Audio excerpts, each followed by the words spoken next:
Hello everyone, you are watching News Insights.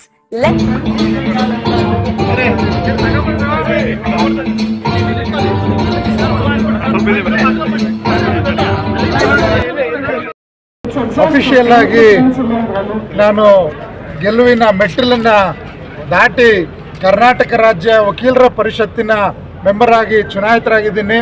ಈ ದಿನ ನಾನು ಜಯಶೀಲರನ್ನಾಗಲಿಕ್ಕೆ ಯಾರ್ಯಾರು ಪ್ರತ್ಯಕ್ಷವಾಗಿ ಪರೋಕ್ಷವಾಗಿ ನನಗೆ ಸಹಕಾರವನ್ನು ನೀಡಿದರು, ಕರ್ನಾಟಕ ರಾಜ್ಯದ ಎಲ್ಲ ಹಿರಿಯ ಹಾಗೂ ಕಿರಿಯ ವಕೀಲರುಗಳಿಗೆ ನಾನು ನನ್ನ ತುಂಬು ಹೃದಯದ ಧನ್ಯವಾದಗಳನ್ನ ಹೇಳಲಿಕ್ಕೆ ಇಚ್ಛಪಡ್ತೇನೆ.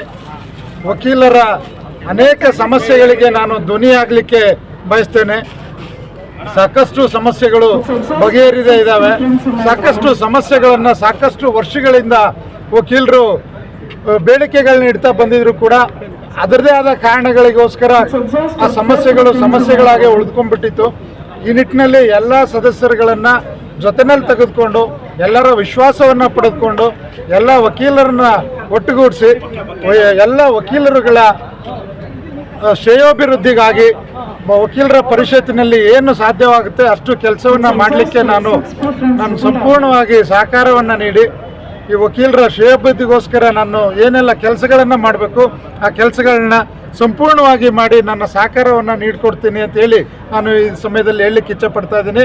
ನಾನು ಈಗಾಗಲೇ ತಾವೇನು ನನಗೆ ಸಹಕಾರವನ್ನು ನೀಡಿದ್ದೀರಿ ರಾಜ್ಯಾದ್ಯಂತ ವಕೀಲರು, ಇನ್ನು ಮುಂದೆಯೂ ಸಹ ನಿಮ್ಮೆಲ್ಲರ ಸಹಕಾರಗಳಿಂದ ಎಲ್ಲ ವಕೀಲರ ಸಮಸ್ಯೆಗಳನ್ನು ಬಗೆಹರಿಸಲಿಕ್ಕೆ ಪ್ರಯತ್ನವನ್ನು ಮಾಡಿ ಇದು ಕೇವಲ ಬೆಂಗಳೂರು ಮೈಸೂರು ಅಲ್ಲ, ಕರ್ನಾಟಕ ರಾಜ್ಯದ ಎಲ್ಲ ತಾಲೂಕುಗಳ ಎಲ್ಲ ವಕೀಲರ ಸಂಘಗಳಿಗೂ ಏನು ವಕೀಲರ ಪರಿಷತ್ತಿನಿಂದ ಯಾವ್ಯಾವ ಕೆಲಸಗಳಾಗಬೇಕಾಗಿದೆ, ಯಾವ್ಯಾವ ಕೆಲಸಗಳು ಪೆಂಡಿಂಗ್ ಇದೆ, ಎಲ್ಲ ಕೆಲಸಗಳನ್ನು ವಕೀಲರ ವೈಯಕ್ತಿಕ ಕೆಲಸಗಳನ್ನು ಕೂಡ ಸಮಸ್ಯೆಗಳನ್ನು ಸಹ ಬಗೆಹರಿಸಲಿಕ್ಕೆ ನಾನು ಸಂಪೂರ್ಣವಾದ ಪ್ರಯತ್ನವನ್ನು ನನ್ನ ಕೈಲಾದ ಮಟ್ಟಿಗೆ ಮಾಡ್ತೇನೆ ಅಂತ ಈ ಸಮಯದಲ್ಲಿ ನಾನು ಹೇಳಲಿಕ್ಕೆ ಇಚ್ಛಪಡ್ತಾ ಇದ್ದೀನಿ. ಸರ್, ವಕೀಲರ ಸಮಸ್ಯೆ ಸಾಕಷ್ಟು ಎಲ್ಲರೂ ಕೂಡ ಇದರಿಂದ ಹೊರತಾಗಿದ್ದೆ.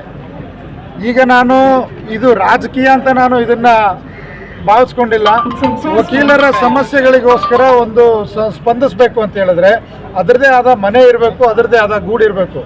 ಪ್ರಥಮವಾಗಿ ನಾವು ಅಲ್ಲಿಂದನೇ ಪ್ರಾರಂಭ ಮಾಡಿ ನಮ್ಮಲ್ಲಿ ಅಷ್ಟೆಲ್ಲ ಕೂಡ ಸಹಕಾರ ಇದ್ರೂ ಕೂಡ ನಮ್ಮ ವಕೀಲರು ಯಾವುದಕ್ಕೂ ಕೂಡ ಇಲ್ಲ ಅಂತ ಹೇಳೋದಿಲ್ಲ.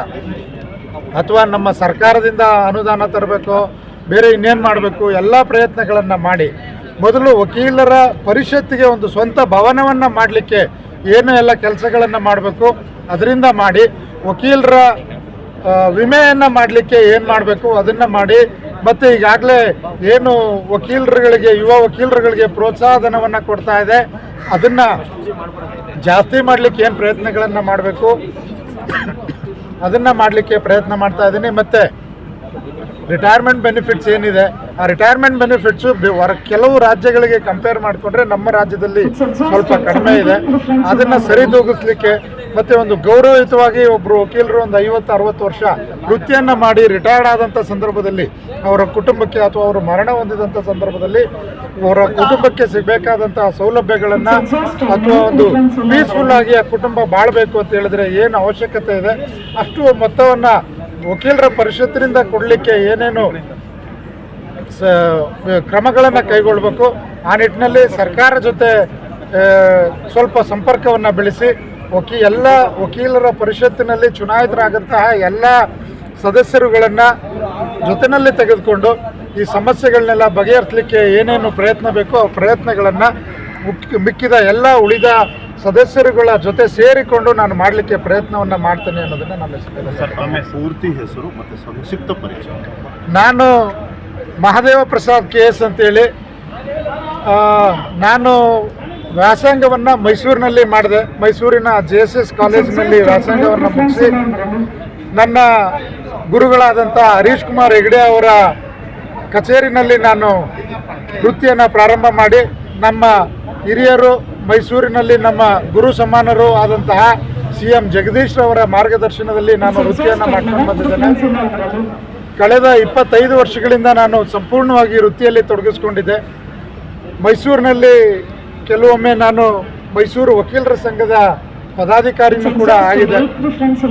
ಈಗ 25 ವರ್ಷಗಳ ನಂತರ ನಾನು ವಕೀಲರ ಪರಿಷತ್ತಿಗೆ ಚುನಾವಣೆಗೆ ಬರಬೇಕು ಅಂತೇಳಿ ವಕೀಲರ ಸ್ಪಂದನೆಗಳಿಗೆ ನಾನು ಸ್ಪಂದಿಸಬೇಕು, ಸಮಸ್ಯೆಗಳಿಗೆ ಸ್ಪಂದಿಸಬೇಕು ಅಂತೇಳಿ ಈ ಬಾರಿ ಚುನಾವಣೆಯಲ್ಲಿ ಇದೇ ಪ್ರಥಮ ಬಾರಿಗೆ ನಾನು ಚುನಾವಣೆಯಲ್ಲಿ ಸ್ಪರ್ಧೆ ಮಾಡಿದೆ.